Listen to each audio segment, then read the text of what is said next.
Time निकालना। मैंने कहा ठीक है, मेरा एक्चुअली 11 बजे क्लास होती है, तो क्लास को थोड़ा पोस्टपोन किया। तो मैंने पूछा किस पर्पज से है और क्या है, मतलब कुछ बता दो। तो क्या कुछ नहीं, टेस्ट सीरीज है और उसका इनाम देने हैं बस। ठीक है, ठीक है। अभी मुझे पता चला कि ये बढ़िया अच्छा कंसेप्ट है। और टेस्ट कितने दिन बाद लेते हो मैडम? 1 महीने में एक टेस्ट होता है और सिलेबस आपको पहले बता दिया जाता है, और उस टेस्ट के बाद टेस्ट ऑब्जेक्टिव होता है। अच्छा, ओके। इससे मुझे एक वाकया याद आया। 2006 के अंदर हम कॉलेज में एडमिशन लिए थे, पीजी कॉलेज बाड़मेर में। उस समय कॉलेज की प्रतियोगिता होती थी जिसमें एक ऑब्जेक्टिव पेपर होता था, साल में एक बार ही होता था। जो भी बच्चे उसमें टॉप करते थे, टॉप 3 स्टूडेंट को पहले यूनिवर्सिटी लेवल पे ले जाया जाता था, और यूनिवर्सिटी लेवल पर जैसे जयनारायण व्यास विश्वविद्यालय, इसके जितने भी कॉलेजेस थे उन सब कॉलेजेस के 3-3 स्टूडेंट आते थे। फिर वहाँ पे एक और प्रतियोगिता करवाई जाती थी, वहाँ से जो जीतता था 3 स्टूडेंट को आगे भेजा जाता था स्टेट। स्टेट में राजस्थान की जितनी भी यूनिवर्सिटी, उसमें 19 यूनिवर्सिटीज थी। 19 यूनिवर्सिटी से 3-3 स्टूडेंट हर यूनिवर्सिटी का रिप्रेजेंट करते हुए आते थे, और उसमें से एक टीम विजेता होती थी। तो मैं जब फर्स्ट ईयर में गया तो मुझे इसका पूरा अंदाजा ऐसे था नहीं कि भाई कैसे होता है। तो मैं टेस्ट दे के आया, ऐसे पता चल गया था कि ऐसा टेस्ट है। टेस्ट दे के आया, उसमें मेरी सेकंड रैंक थी, क्योंकि मैं ठीक था पढ़ने में। और वो कैसे थी वो भी मैं आगे बताऊंगा आपको। पहली भगवान जी की थी, मेरी सेकंड थी, और एक हमारे साथी और थे जो पिछले 2 साल पहले एक एक्सीडेंट हुआ था, उसमें एक्सपायर हो गए। हम 3 लोगों का फर्स्ट सेकंड थर्ड आए। हम तीनों गए पाली, और वहाँ पे कॉलेजेस की कंपटीशन हुई, तो वहाँ पे हम फर्स्ट आए, हमारी तीनों की टीम। तो हमें भेजा आगे यूनिवर्सिटी, वहाँ पे हम 12 हो गए। तो उस समय मन में लगा कि थोड़ा और अच्छे होते तो यहाँ पे भी जीत सकते थे। अब उस परीक्षा के बाद हमने प्रण लिया कि अगली जो होगी, जब हम सेकंड ईयर में होंगे, उस समय हम फर्स्ट आएंगे। और पूरे साल हमने मेहनत की पागलों की तरह। कोई टारगेट नहीं जिंदगी में, केवल एक ही टारगेट है कि यूनिवर्सिटी की जो कंपटीशन होगी, जिस मन से आ रहे थे उसी मन से वापस जीतना, बस। और कोई मन में कुछ भी नहीं था। कोई पूछे क्यों पढ़ रहे हो, बस पढ़ रहे हैं, जीके में फर्स्ट आना है, और कोई लक्ष्य नहीं, कोई आईएएस आरएएस वगैरह सेकेंडरी बात है। उसी समय हमारे समाज में भी एक राजपुरी समाज की जीके की प्रतियोगिता होती है, साल में एक बार होती है। तो दोनों टारगेट एक साथ चल रहे थे। बाकी न तो कोई आईएएस का दिमाग में था, ना आरएएस का था, ना कोई प्रोफेसर का था, कुछ भी नहीं था। टारगेट एक ही था कि वो जिस मंच पे आ रहे थे उस मंच पे जीतना है, बस। पूरे साल हमने मेहनत की, अलग अलग किताबें लाते। दूसरा राउंड होता था, उसमें ऐसे फायर राउंड होता था, जिसमें एक प्रोफेसर 1 मिनट में 10-10 सवाल पूछता था। एक राउंड उसमें वो भी था फाइनली, वहाँ पे जयपुर के अंदर। अब हमने वहाँ पे पूरे साल मेहनत की। हमारी यात्रा फिर शुरू हुई। हम कॉलेज जीते, यूनिवर्सिटी जीते, और फिर जयपुर गए। जयपुर गए और हम वहाँ पे सेकंड आए। सेकंड आए, थोड़ा आनंद नहीं आया कि फर्स्ट आना था।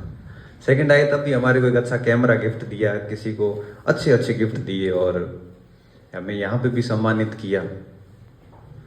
तीसरा साल फिर आया। मैंने इस बार और कोशिश यही करनी है कि फर्स्ट ईयर आना है, और कोई टारगेट नहीं था। अभी तक दिमाग में केवल जीके की परीक्षा ही थी। और फाइनल ईयर आया था, हमने हमारी मेहनत फिर करी, और बहुत तरीके से करी, जिसमें इस बार करंट अफेयर से लेके और बढ़िया किताबें लेके आए, और हमारा ग्रुप शानदार हो गया। महाविद्यालय में भी लगने लगा कि छोरे जो है बहुत इंटेलिजेंट वालों में से हैं, और इंटेलिजेंट व्यक्ति को क्या अलग नज़र से देखा जाता है। अलग नज़र से देखते हैं तो एक अलग सी फीलिंग आती है कि मैं कुछ मतलब ठीक हूँ। ये फीलिंग क्या है, बड़ी शानदार फीलिंग होती है। अंदर ही अंदर लगता है कि वाह कुछ अच्छा हो रहा है मतलब जीवन में। अब हम जैसे व्यक्ति गांव से आए हुए, किसी ने ठीक से बात भी नहीं की, और वहाँ जिला स्तर पे आके कोई ये कहें कि ये बहुत अच्छे बच्चे हैं और सब ऐसे तिरछी नज़र से देखें, तो हमारे लिए क्या है, वो प्रधानमंत्री बनने जैसा है।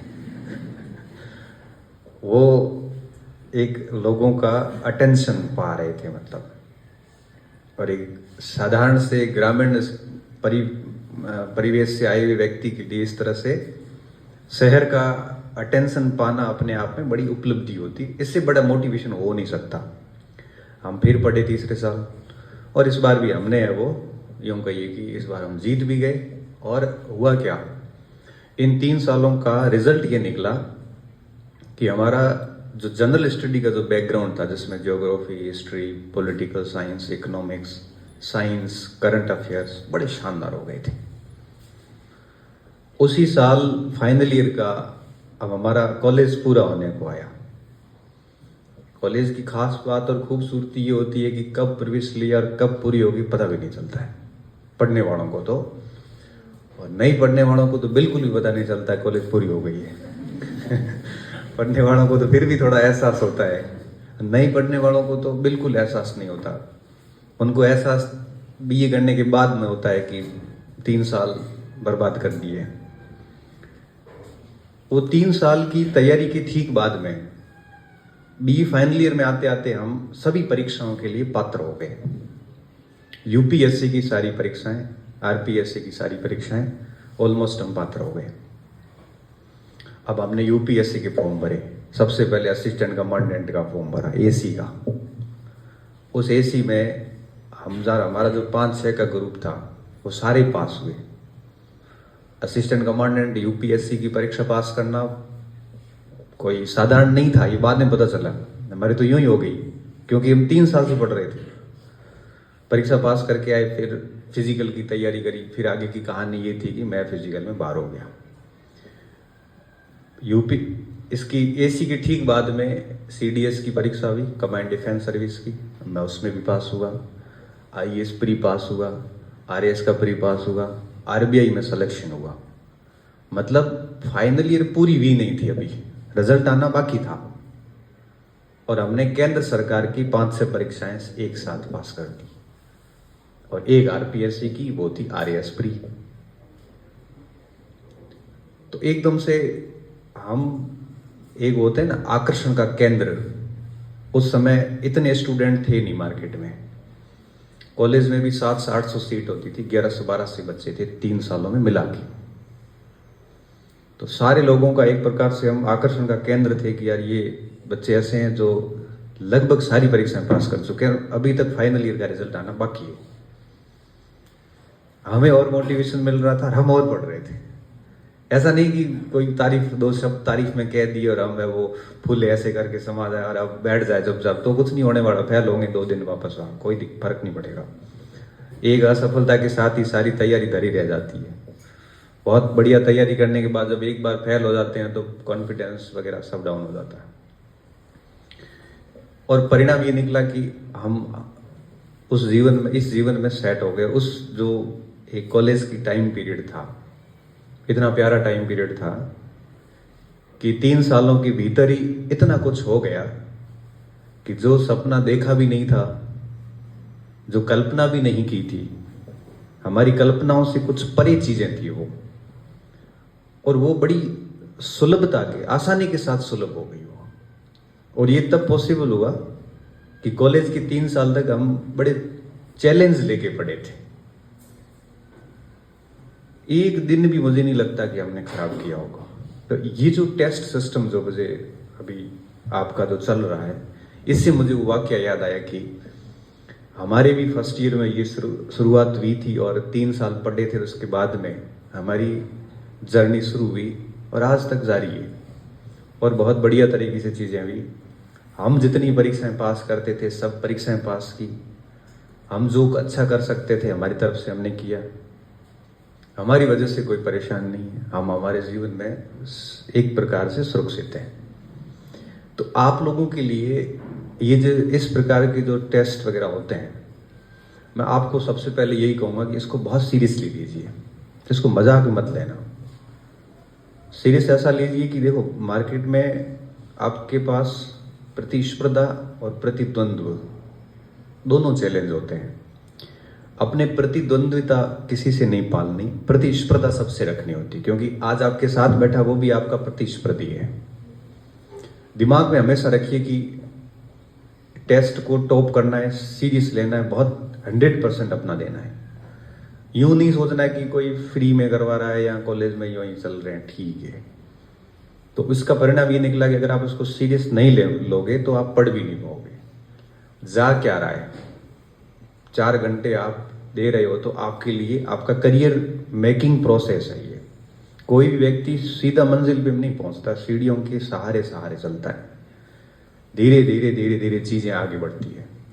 आज आप पढ़ना शुरू करोगे, 2 महीने बाद आपको लगेगा कि यार 2 महीने पहले मुझे कुछ नहीं आता था। 1 साल पढ़ोगे ना जबरदस्त तरीके से, तो साल के 365 दिन ये लगेगा कि पहले मैं कितना मूर्ख था, मुझे ये भी चीजें नहीं पता थी। दूसरे साल और पढ़ोगे तब लगेगा कि पहले साल की समाप्ति पे भी मुझे कुछ नहीं आता था। जैसे जैसे ज्ञान प्राप्त होता जाएगा, आपको अपनी अज्ञानता का एहसास होता जाएगा। आपको लगेगा कि मैं कितना मूर्ख सा था, जब मुझे ये चीजें भी नहीं पता थी। तीसरे साल पढ़ोगे तब आपको लगेगा कि दूसरे साल में कितना मूर्ख था, मुझे ये भी नहीं पता था। जैसे जैसे व्यक्ति ज्ञान प्राप्त करता जाता है, वैसे वैसे उसको अपनी अज्ञानता का एहसास होता जाता है। और अज्ञानता का जैसे जैसे एहसास होता है, व्यक्ति अपने अंदर झांक कर देखता है, वो और अपने आप को परिष्कृत करने की कोशिश करता है। वो चाहता है कि थोड़ा और पढूं ताकि मेरी ये कमियां भी दूर हो जाए। और एक एक कमी दूर होती जाती है, और एक ऐसी फेज आती है, एक ऐसी अवस्था आती है, एक ऐसा लेवल आता है, जब आप किसी भी एग्जाम में जाके बैठोगे, कहीं भी बैठोगे, आप असफल हो ही नहीं सकते। ये स्थिति कब आती है? जब कॉलेज टाइम में 2-3 साल 4 साल हम बढ़िया तरीके से मेहनत करते हैं। मुझे बड़ा कई बार दुख भी होता है कि इस 3 साल की अवस्था को हम कैसे बर्बाद करते हैं, क्योंकि जो आज का दिन है ये कल लिखता है। आज का दिन कल को लिखता है, मतलब आज जैसा करोगे कल वैसा ही होगा। जब एक लड़का आईएएस बना तो उसको पूछा गया कि कल तक आप कुछ नहीं थे, कोई आपसे बात भी नहीं करता था, दिल्ली की गलियों में या गांव की गलियों तक कोई आपको पहचानता नहीं था, किसी रूम में दबे हुए पड़े थे आप।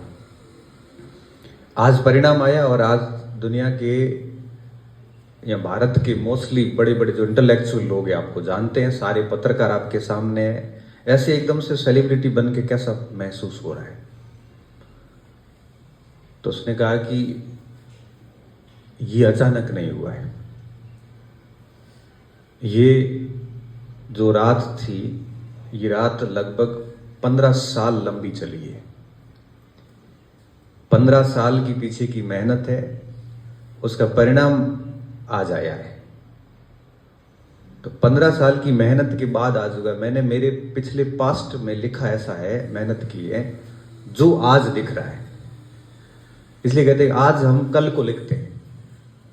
आज हम बैठते हैं तो आज जो कर रहे हैं वैसा भविष्य होगा, ये तय बात है।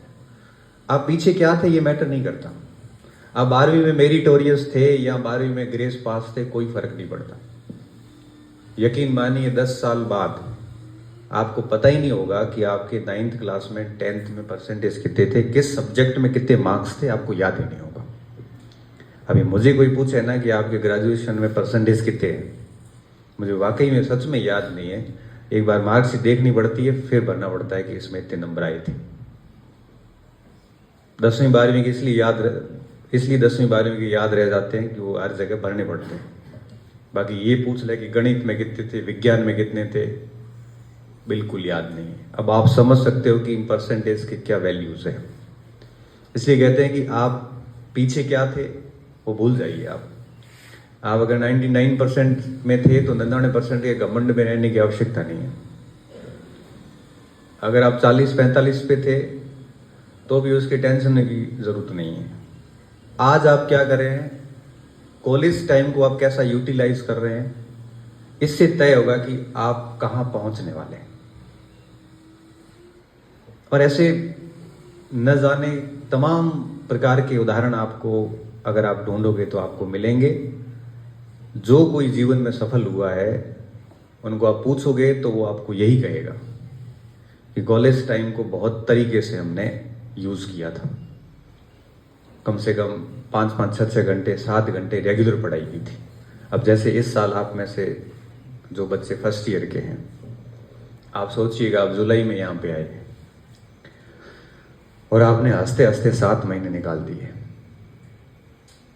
और किसी ने अगर 7 महीने पढ़ाई की है डेली 5-5, 7-7 घंटे, तो वो बच्चा उन सबसे आगे जा चुका है जो उसके साथ में एडमिशन तो लिए थे लेकिन पढ़ाई नहीं की थी।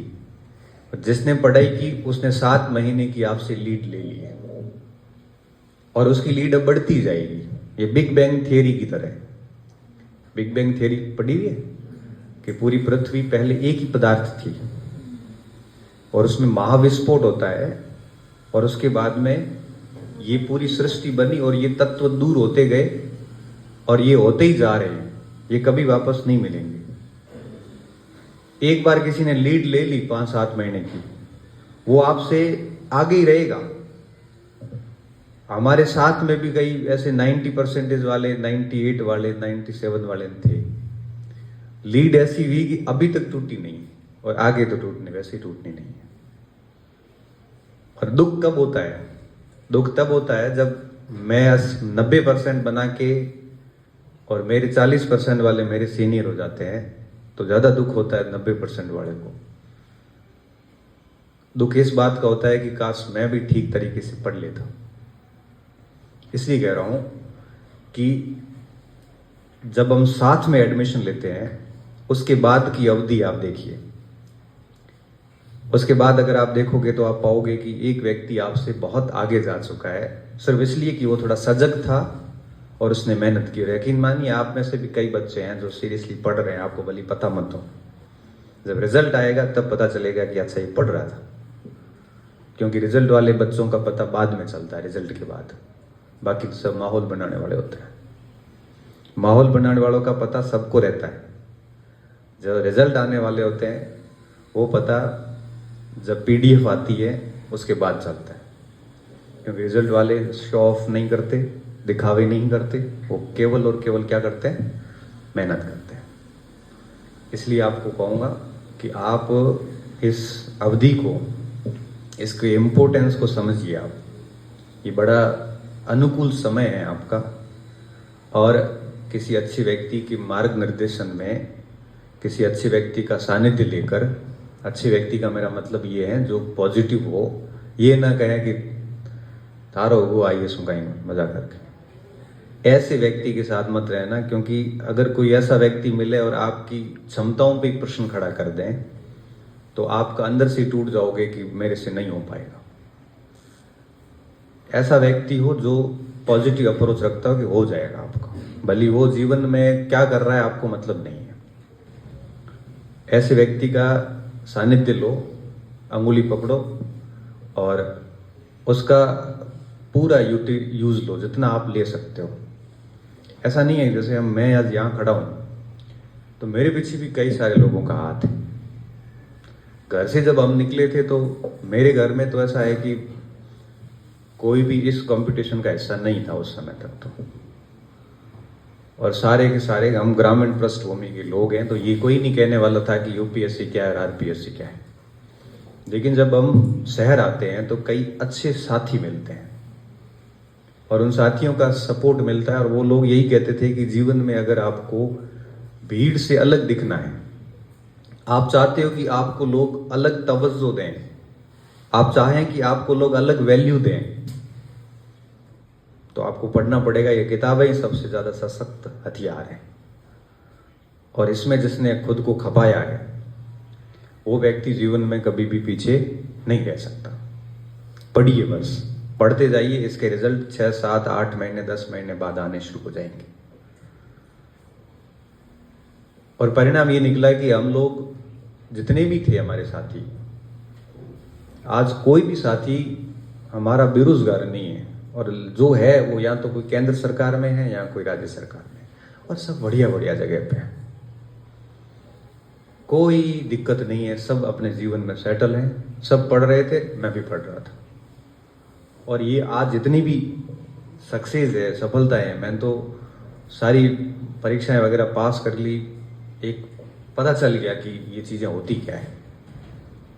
इसलिए मैं कॉलेज के स्टूडेंट को हमेशा कहता हूँ कि बाकी सारे काम छोड़िए, पढ़ाई कीजिए, अच्छे दोस्त रखिए, खेलिए कूदिए, गतिविधियों में भाग लीजिए। कोई भी एक्टिविटी होती है आप जाइए, उसमें पार्टिसिपेट कीजिए, नंबर वाली मत लगे। एक बार मैं भाषण प्रतियोगिता में भाग लिया, पूरा रट के गया एकदम प्रॉपर तरीके से, वहां जाके सब भूल गया, तो मेरे को जय हिंद करके वापस आना पड़ा। उसी दिन लगा कि मतलब हमारी हालत कितनी खराब है। मतलब ये उस समय एक आत्म ज्ञान हुआ कि हमारी हालत कितनी खराब है कि हम बोर्ड मंच पे जाके 2 शब्द बोल नहीं सकते। सच मानिए कई दिनों तक बुरा फील हुआ मैं। अगर वो उस समय भाग नहीं लेते तो ये ज्ञान ही नहीं होता कि हम बोल नहीं पाते। उसके बाद प्रयास करने शुरू किए। प्रयास कैसे? 10 लोग बैठे हैं, 5 जने उनके सामने, कहीं भी बैठे हैं उनके सामने शुरू हुए। धीरे धीरे धीरे धीरे धीरे धीरे बड़े बड़े मंचों तक आते गए। अब कोई दिक्कत नहीं होती। हर एक्टिविटीज में भाग लेना बहुत जरूरी होता है। केवल पढ़ाई पढ़ाई पढ़ाई नहीं होती, एक्टिविटी में भाग लीजिए, क्योंकि जितना आप एक्टिविटीज में भाग लेंगे उतना आप अपने आप की कमियां पहचानते जाओगे, और ये कमियां ठीक करने का समय है। अगर आप इस समय नहीं करोगे तो थोड़े बड़े हो जाओगे, उसके बाद आपकी गलतियां माफ नहीं है। यहां खड़ा होके मैं गलती नहीं कर सकता। अगर आप यहां आके बोलोगे और 5 गलतियां कर दी तो हम उसको माफ कर देंगे, क्योंकि बच्चा है। इसलिए कहते हैं कि इस गलतियों करने की उम्र में आगे आना शुरू कर दो, ताकि क्या है कि माफी मिल जाती है। आप जैसे एनडीए देता है, कोई एक एनडीए होता है, एक सीडीएस होता है, नाम सुना हुआ है? एक नेशनल डिफेंस एकेडमी होता है, एक कमांड डिफेंस सर्विस होता है। एनडीए 12वीं के ठीक बाद में होता है, जो पीसीएम के स्टूडेंट होते हैं। सीडीएस बीए के बाद होता है। अब देखिए उन दोनों का इंटरव्यू सेम होता है, जिसको एसएसबी कहते हैं, सर्विस सिलेक्शन बोर्ड कहते हैं। मैं जाके आया हूं, इसलिए मुझे उसका आइडिया है। अब मैंने वहां पे ये चीज जानी कि जैसे कोई एनडीए का स्टूडेंट एसएसबी देने आया तो स्वाभाविक सी बात है, वो छोटा होता है, 12वीं पास होता है। और सीडीएस का स्टूडेंट वहां पे सीडीएस पास करके और एसएसबी देने आया। वहां पे जब वो दोनों ही जाते हैं तो मुझे वहां पता चला कि टोटल उस इंटरव्यू के अंदर 12 क्वालिटी चेक की जाती है, जिसे OLQs कहते हैं, ऑफिसर लाइक क्वालिटीज। टोटल 12 मानी जाती है, जिसमें टीम लीडर, डिसिप्लिन, ऐसे कॉन्फिडेंस, इस टाइप से 12 टाइप की क्वालिटी होती है। वहां पता चला कि सीडीएस के जो कैंडिडेट हैं उनको 12 की 12 चाहिए, एक भी कम है तो आपको रिपीटर बना देते हैं, बाहर कर देते हैं। और वो कहते भी नहीं है कि आप में कमी क्या है, वो उनको पता चल जाती है और वहां रिपीट हो जाता है, मतलब वो उसको बाहर कर देते हैं। जब एनडी वाला जो स्टूडेंट आता है तो उसको 2 से 3 कमी अगर कम है तो माफ किया जाता है, उसको फिर भी ले लिया जाता है। क्यों? क्योंकि वो छोटा है और बाद में भी अपनी कमी को ठीक कर सकता है।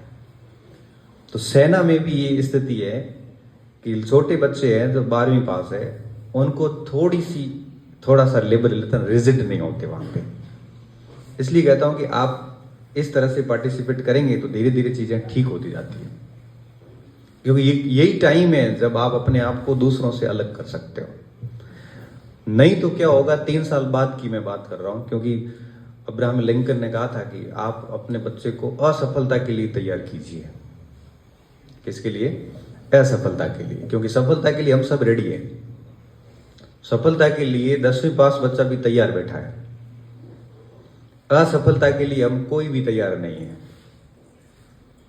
असफलता के लिए तैयार होना ज्यादा जरूरी होता है, क्योंकि असफलता के बाद ही व्यक्ति ये डिप्रेशन, स्ट्रेस, ये सारी चीजें आती हैं। तो असफलता के लिए तैयार होना ज्यादा जरूरी होता है। इसलिए कई बार ये मेरे मस्तिष्क में विचार आते हैं कि जब हम पढ़ रहे होते हैं, जब हम कॉलेज की इस फेज में होते हैं, उस समय हमारे सामने कई सारे चैलेंजेस होते हैं, और कॉलेज के बाद असफलता जब मिलने वाली है, उसके बाद की स्थितियां हम कल्पना भी नहीं कर रहे हैं कि हमारे साथ क्या होने वाला है, क्योंकि अभी तक तो आपको कुछ पता नहीं है। 2-3 साल बाद जैसे ही आपका ये ग्रेजुएशन पूरा हो जाएगा, उसके बाद आप उन लाखों की भीड़ का हिस्सा हो जाओगे जो पहले से वहां पे तैयारी कर रहे हैं। आपका 5 साल सीनियर भी वहीं बैठा है, आपका 7 साल सीनियर भी वहीं बैठा है, 3 साल सीनियर भी वहीं बैठा है। अब आप भी उसका हिस्सा है। अब आप सोचिए कि आपका 5 साल सीनियर है कोई, तो वो आपसे ठीक ही होगा। आप उसी भीड़ का हिस्सा 2 साल बाद होने वाले हैं। फिर क्या होगा?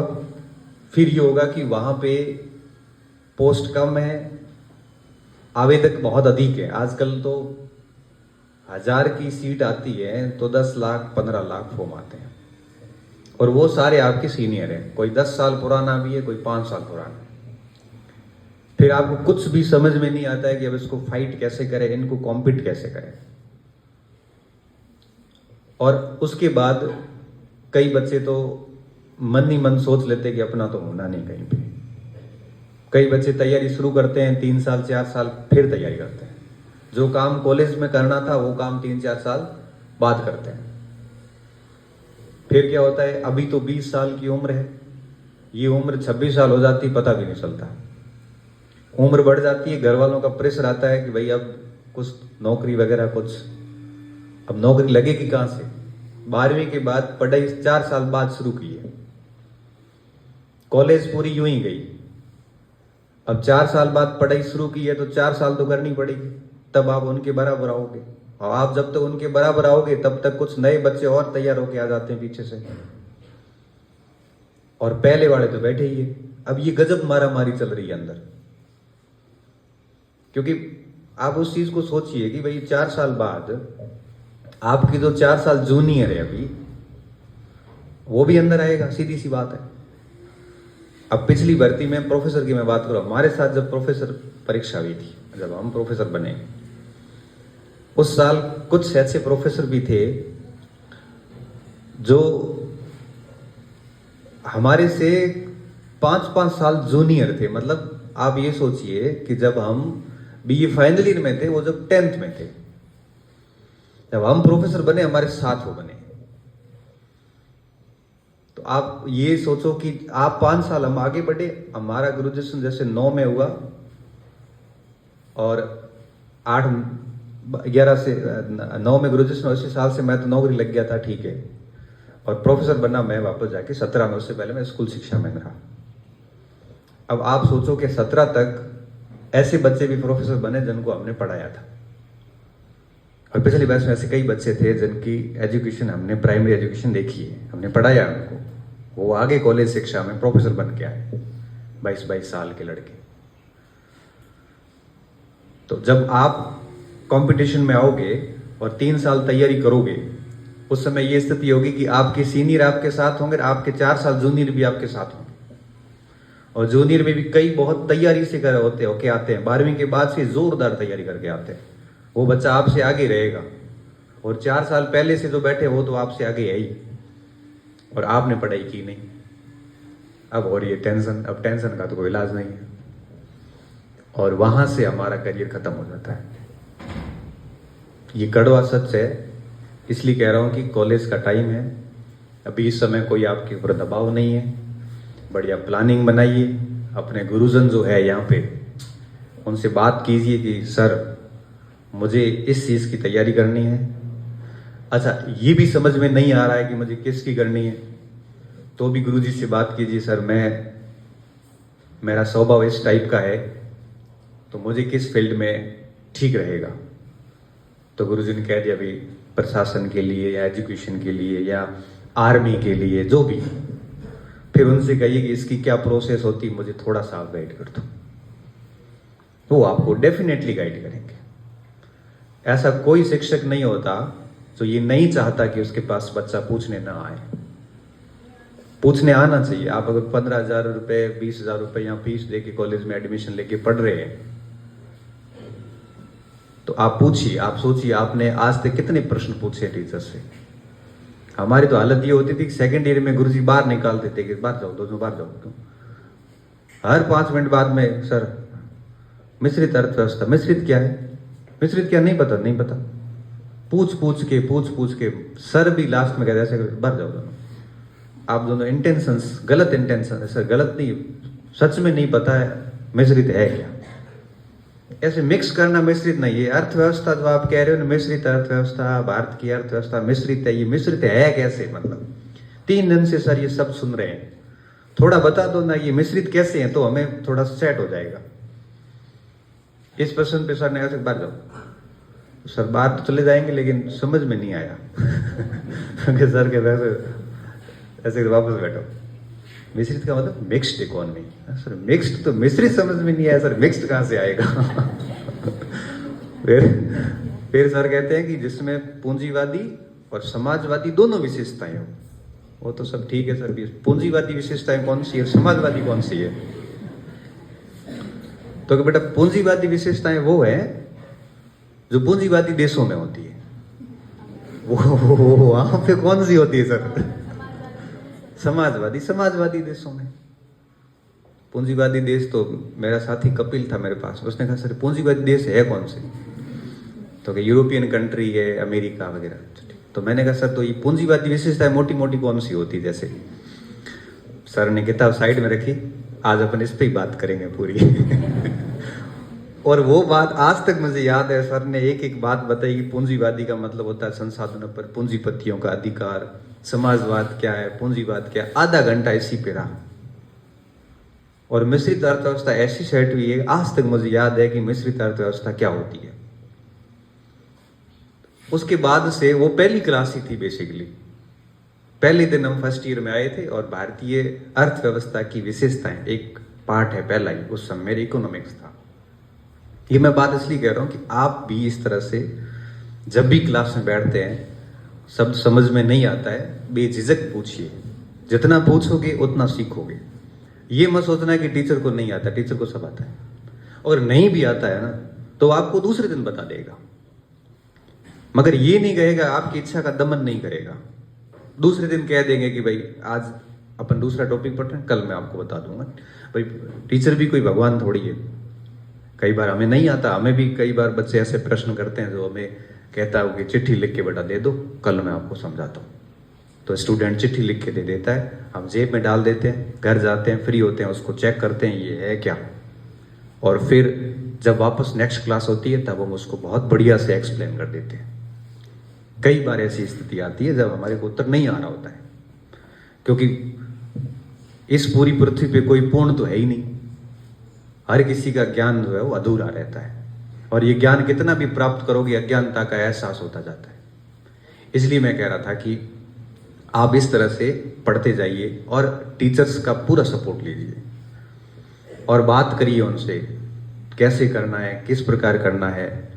इसमें जितना आप टीचर का यूटिलाइज करोगे, जितना आप टीचर का यूज लोगे, उतना आप आगे चलते रहोगे। ये तय बात है। 10 साथी हो आप, 10 लोगों का आपका ग्रुप है।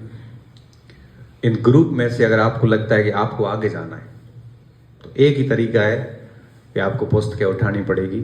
आप अपने लक्ष्य को लेके तैयार हो जाइए। अगर आपके उस ग्रुप में कोई लड़का ठीक नहीं है तो आप देख लेना, वो अपने आप दूर हो जाएगा। जैसे ही आप पढ़ना शुरू करोगे, आपके साथ केवल वही लोग बचेंगे जिनका उद्देश्य केवल पढ़ना है। जैसे ही आप गलत काम शुरू करोगे, आपके साथ केवल वही बचेंगे जो केवल गलत करने के लिए आए हैं। जैसे आप नशे पते करना शुरू कर दो, सिगरेट पीना शुरू कर दोगे, तो आपके पास वही बैठेगा जो सिगरेट वाले। क्योंकि देखो ये प्रकृति का नियम है, जो जैसा होगा उसके पास वैसे ही लोग होंगे। आप पढ़ना शुरू करोगे तो आपके साथ गलत लोग धीरे धीरे साइड होते जाएंगे, आपको पता ही नहीं चलेगा। और वो बाहर जाके ये कहेंगे कि कॉमरो कौन, क्यों? क्योंकि वो उसकी एक्सपेक्टेशंस के अनुसार आप कर नहीं रहे हैं। तो कई बार हम कहते हैं ना कि संगत आपकी अच्छी होनी चाहिए, संगत कैसी होगी वैसा ही तय, क्योंकि घर वाले तो भेज देते हैं, फिर यहाँ आने के बाद सब तय होता है कि आपकी संगत कैसी है, और संगत तय होती है कि आप यहाँ पे कर क्या रहे हैं।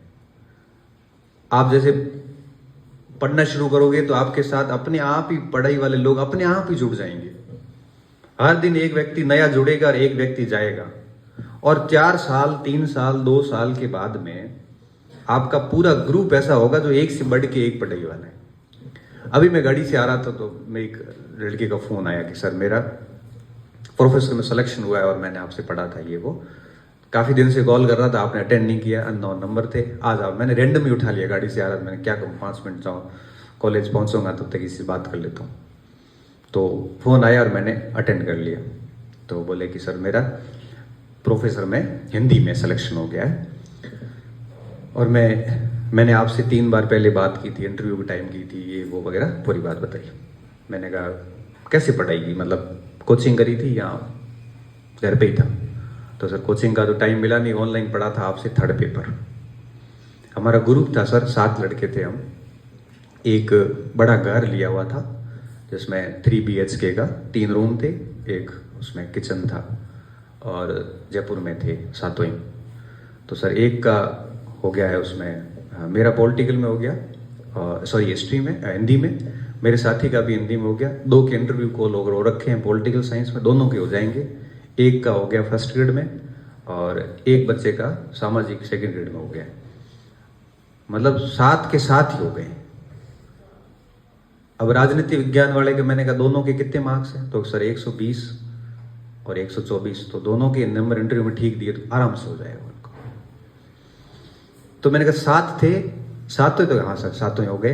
एक के MA नहीं थी, वो 2nd ग्रेड में हो रहा है, और अब हम 7 का सिलेक्शन हो गया। कोशिश यही करेंगे कि आसपास एक ही जिले में रहेंगे तो साथ में रह लेंगे। 7 में से सबसे इंटरेस्टिंग बात क्या थी?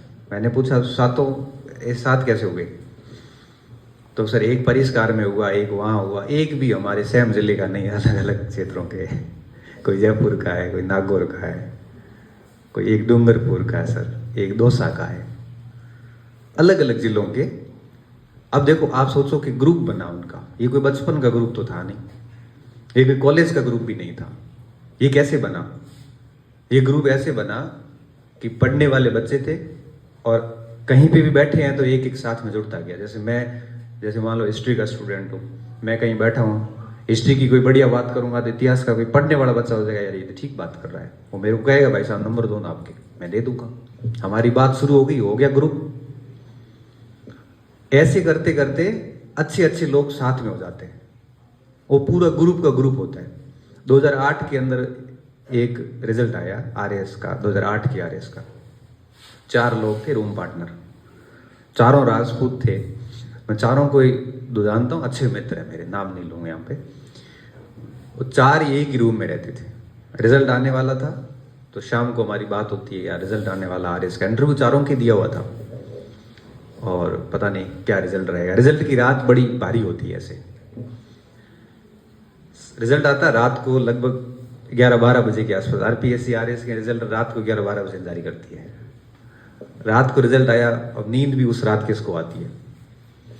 बैठे थे सारे यूं ही बाहर, रिजल्ट आता है। रिजल्ट आता पता चलता है कि चारों ही SDM हुए, चारों ही SDM हुए, और चारों ही टॉप 20 में थे। और चारों SDM, और अभी वो चारों ही ADM में, एक IAS हो गया, 3 सेक्रेटरी है। मतलब आप सोचो। और इंटरेस्टिंग बात क्या, चारों ही अलग अलग क्षेत्रों के हैं। एक बाड़मेर का, एक शेखावटी में चुरू के आसपास, 2 और जिलों के, चारों के चारों SDM बनते हैं। इसलिए मैं कहता हूं कि अगर आप अभी पढ़ना शुरू करें, आपकी ग्रुपिंग हो जाएगी। ग्रुपिंग में आपके ऐसे लोग आएंगे जैसा आप व्यवहार कर रहे हैं। बदमाशियां कर रहे हो तो बदमाश लोग आपके साथ जुड़ जाएंगे, अपने आप जुड़ेंगे, आपको जोड़ने की जरूरत है नहीं। पढ़ाई करोगे तो पढ़ाई वाले जुड़ जाएंगे, पढ़ाई में भी जैसे कोई आरएस की तैयारी कर रहा है, आईएएस की कर रहा है, तो वो आईएएस आरएस वाले जो एस्पिरेशन है वो आ जाएंगे साथ में। एजुकेशन की कर रहा है तो एजुकेशन वाले आ जाते हैं। ये मत सोचिए कि बनना क्या है, कैसे बनना है, ठीक है, पढ़ाई करते जाइए, एक टारगेट रखिए दिमाग में, ये काम करना है, पढ़ते जाइए, और साथ साथ में उन पढ़ी हुई चीज़ों को आप है वो लागू करते रहिए। आप देखते जाना, आपका जीवन बदल जाएगा पूरा। ये देखो, ये बात मैं मेरे अनुभव के बेस पे कह रहा हूँ। अनुभव किस बात का? जब मैं 8वीं कक्षा तक गांव में था, 9वीं 10वीं में बाहर निकला घर से, 11वीं 12वीं में रामसर में पढ़ा, गवर्नमेंट स्कूल्स थे सारे। कभी मैं पढ़ाई में इतना ब्रिलियंट नहीं रहा, सही बता रहा हूँ। मेरे परसेंटेज वगैरह हमेशा से कम नहीं रहे। 10वीं में तो 50 भी नहीं बने, और 12वीं में 60 रहे, 60-61% कुछ। हर कक्षा में एक औसत स्टूडेंट रहा। गैर कब पकड़ा गाड़ी ने? फर्स्ट ईयर में। फर्स्ट ईयर के बाद पता नहीं, एक वो टेस्ट हुआ कॉलेज वाला, और उसके बाद हमने एक समाज का हुआ, उसके बाद हमने उस टेस्ट के लिए पढ़ना शुरू किया। और टेस्ट के पढ़ने में फायदा पता कहाँ हुआ? फायदा ये नहीं हुआ कि हम साल भर पढ़ते गए, फायदा ये हुआ कि हमारे साथ लोग ऐसे जुड़ते गए जो पढ़ने वाले थे, और फिर वही यूं लगन लग गई कि बस पढ़ना है, नहीं उसको पीछे छोड़ना है, बस यही था। और देखते देखते 3 साल के अंदर हमारे पास में एक अच्छा खासा ग्रुप था। उससे पहले हम खेलते थे तो हमारे साथ सारे खिलाड़ी थे, पूरे ग्रुप में खिलाड़ी थे, सब खेलने वाले थे, हर के पास में एक बल्लो में एक दड़ी और कुछ नहीं, क्योंकि खेलते थे, काम यही था। फिर वॉलीबॉल खेलना शुरू किया तो सारे वॉलीबॉल वाले हमारे साथ जुड़े हुए थे, क्रिकेट वालों ने साथ छोड़ दिया। पढ़ने लगे तो दोनों ने साथ छोड़ दिया। जब नौकरी में आए तो वो भी सब साथ छोड़ गए, अब वो अलग ही ग्रुप बने हुआ है। समय के साथ आपके ग्रुप बदलते जाएंगे। नौकरी लग गए तो ग्रुप अलग हो जाएंगे, फेल होके गांव में चले गए तो ग्रुप फिर और नए बनेंगे। इसलिए कह रहा हूं कि ये समय बड़ा महत्वपूर्ण है, इसकी इंपॉर्टेंस को समझना। 1 मिनट भी बर्बाद मत करना। टाइम को बर्बाद कर दिया तो इस दुनिया में आपको बचाने वाला कोई नहीं। आप भले अरबपति हो, करोड़पति हो, सारे अपनी जगह है, लेकिन एजुकेशन की जो पावर है वो कहीं नहीं है। आज 2025 चल रहा है, और आप सोचिए कि स्वामी विवेकानंद जी का दौर रहा है 1900 का। 125 साल बाद हम उनको उसी रूप में याद करते, और उनका दिन ब दिन रिस्पेक्ट बढ़ता जा रहा है। क्या आपको नहीं लगता कि उस समय, उस दौर में अमीर लोग नहीं थे, पैसे वाले नहीं थे? सब थे, पैसे वाले भी थे, पॉलिटिशियन भी थे, अंग्रेज भी थे, मगर दिन ब दिन आभा चमकती किसकी जा रही है? विवेकानंद जी की। नाम लेते मन में रिस्पेक्ट आता है। वो उस व्यक्ति की आभा नहीं चमक रही, बेसिकली उसके ज्ञान की चमक रही है। उन्होंने जो ज्ञान अर्जित किया था, सम्मान हम किसका कर रहे हैं? हम सम्मान उनके ज्ञान का कर रहे हैं।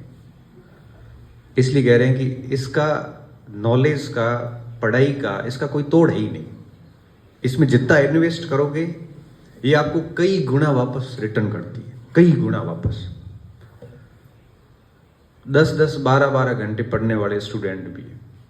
कल रात को मेरे पास एक बच्चे का फोन आता है, दिल्ली यूनिवर्सिटी के हंसराज कॉलेज से। तो मेरे को फोन आया, सर, उसने सीधा यही प्रश्न किया, सर आपने जो मेंस दिया था ना आईएएस का, उसने परीक्षा वगैरह कुछ नहीं दिया। मैंने कहा वो तो सब ठीक है बेटा, तुम बोल कौन रहा है? तो कुछ नाम बोला, मुझे ऐसे बराबर सुनाई नहीं दिया। चौवा रावसर ऐसा कुछ पास का कोई गांव बताया। मैं कहाँ पढ़ता है? तो सर मेरा इस बार फर्स्ट सेमेस्टर है और हंसराज कॉलेज में पढ़ रहा हूँ, दिल्ली यूनिवर्सिटी में। अच्छा ठीक है, बता सर आपने मेंस दिया था ना? मैंने कहा तो उसमें आपका ऑप्शनल क्या था? तो मैंने कहा मेरा ऑप्शन तो बेटा एक बार हिस्ट्री था, एक बार ज्योग्राफी था और एक बार इकोनॉमिक्स था। तो कि सर इतनी अस्थिरता क्यों आई? मैंने कहा इसी कारण तो फेल हुआ। हर बार सब्जेक्ट चेंज किया, सब्जेक्ट पे भरोसा नहीं किया। हिस्ट्री में नंबर कम आए, सोचा ज्योग्राफी में बढ़िया आएंगे, दूसरी बार ज्योग्राफी दे दिया, तीनों एक जैसे ही थे। अच्छा, तो सर मेरे को क्या एक सब्जेक्ट लेना था, तो मैंने सोचा कि मेरे को किसी ने कहा कि आपका हिस्ट्री है और मैं हिस्ट्री और हिंदी में कंफ्यूज हूँ, तो मैं कौन सा सब्जेक्ट लूँ, मेरे लिए कौन सा बेहतर होगा। तो मैं आपसे वो एक्सपीरियंस जानने के लिए कॉल किया था। मैंने कहा बेटा हिस्ट्री और हिंदी दोनों में तेरे को ठीक लगती वो ले ले। तो ठीक, तो सर मेरे दोनों में तो मैं हिंदी ले ले, छोटा भी है, आसानी से याद भी हो जाएगा। और अब आप सोचो, मैं ये बात नहीं कर रहा उसने फ़ोन किया, मतलब वो फर्स्ट ईयर का बच्चा है और ऑप्शनल के बारे में सोच रहा है। मैं तो मानता हूँ इससे वो उसका काम हो गया है, मतलब अभी सोच रहा है। उसके अभी यूनिवर्सिटी, दिल्ली यूनिवर्सिटी में मेरे हिसाब से 8 सेमेस्टर होते हैं, मेरे हिसाब से जहाँ तक मुझे याद है 8 सेमेस्टर पढ़े आगे उसके। तो अभी सोचा है तो उसने 6 सेमेस्टर भी उसने सब्जेक्ट पढ़ लिया, सब्जेक्ट तो उसका उसके साथ ही तैयार हो जाएगा। और सब्जेक्ट तैयार होते ही उसने नेट वेट दिया, जेआरएफ होगा, पीएचडी करेगा, जेएनयू वगैरह में चला जाएगा, वहां से सिविल नहीं हुआ तो प्रोफेसर बन के जरूर आ जाएगा। ऐसे इस बार कई उदाहरण है। मतलब मैं तो ये मानता हूँ क्योंकि कोई भी काम मस्तिष्क 2 बार होता है। मार्क ट्वेन ने कहा था कोई भी काम 2 बार होता है, एक दिमाग से होता है, फिर दूसरा ग्राउंड पे होता है। किसी भी काम को 2 बार करना पड़ता है। ऐसा थोड़ी होता है कि सीधा ग्राउंड पे चले जाओ। ग्राउंड पे सीधा तो कमठे काम होया करे। कमठे का काम पता है, उसके लिए यहां करने की जरूरत नहीं, वो सीधा ही होता है। बाकी अगर कोई नया सृजन कर रहे होते, कोई नया काम कर रहे हैं, तो वो 2 बार होता है, एक दिमाग में होता है, दूसरी बार ग्राउंड पे होता है। तो अब उसके दिमाग का काम उसने कर लिया है कि आईएएस की तैयारी करनी है और हिंदी ऑप्शन लेना है। अब वो ग्राउंड पे काम शुरू करेगा। मैं तो कह रहा हूं कि 2-2 घंटे भी करेगा ना, तो भी 8 सेमेस्टर, 3 साल, 4 साल, इतनी अवधि है कि अगर एक व्यक्ति 4-4, 3-3 घंटे भी पढ़ लिया ना, तो भी बीए होते होते वो आईएएस के लिए तैयार है।